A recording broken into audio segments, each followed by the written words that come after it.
that would go with that. From a sociology standpoint, you would have to look at all of the factors of income, of property values, of historical issues. I mean, I'm not ignorant to that. Neither is the city of Portland or other police officers. Race. A lot of times, sure, race, but there are also more community-related activities through government-funded programs, as well as more so not government, but private-funded programs like church, things like that, like Brothers Sisters Keepers, NEA, things to implement into that part of the community to try to help people, especially young people, understand that, get educated, and move forward and better their lives, and hopefully stay in the area and improve that community. You don't have nearly those many outreach programs in Lake Oswego, but then again, on all fair parts, you probably don't need them because they have an economical position where they can seek those out on their own. If you were to march down a busy street in Lake Oswego with about 40 people, it would be ugly real quick. Might be. Might not. Again, I'm not trying to argue. I'm just sharing I wouldn't be sitting here talking to you if you were being argumentative. I feel like that's what it's coming off as. I'm really not trying to. Not at all. I've seen you argumentative. Oh yeah, I'm really good at it. Yeah. That's one of the classic things about being a good debater, though, is being able to listen to both sides. Because if you truly listen to both sides, one of three things will happen, in my opinion.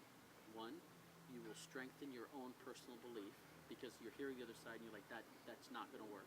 Two, you'll find that the other idea is better than mine. You'll understand that, and you will move in that direction, which doesn't always happen. Yeah. But three, what I hope happens the most is you hear points from the opposition side, and the opposition hears points from your side that are valid, and it changes your direction slightly, not completely. Here's an example on how this works. A real living example in my life, where I took a trip from New Mexico to Ecuador without flying over landing field.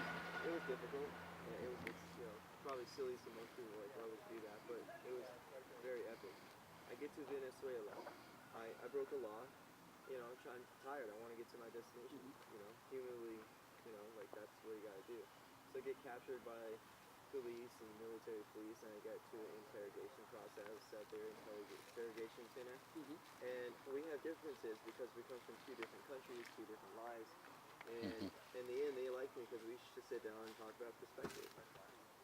So, and it was really fun because we actually had cigars and hamburgers over it. It was really cool. Well, here's my unique perspective in that way. I spent 2 different trips to Bangladesh, where I lived for 30 days each time. And in that country, while I was there, I probably saw, other than the 4 on each trip, 2 other Caucasian people that were with me, I probably saw maybe 4 or 5 white people in the entire country in my visit, in all the places I went to. Universities, police stations, small villages, everywhere. And not only that, I was besides the 2 or 3 people around me and the interpreters that I had with me, which were a huge benefit, I was one of the only people that I met there that spoke English. And I don't speak Bangla. They gave me a very unique perspective in my job of what it's like to be a foreigner in our country that comes in contact with a government official, which I am, who has some sort of law enforcement concern. That's why we're having the contact on the majority of the time. Something's drawn the attention where I'm called, and understanding why it is there is such a difficulty in being able to communicate with each other. Yeah. Give me a moment. Yeah. Got it. Okay.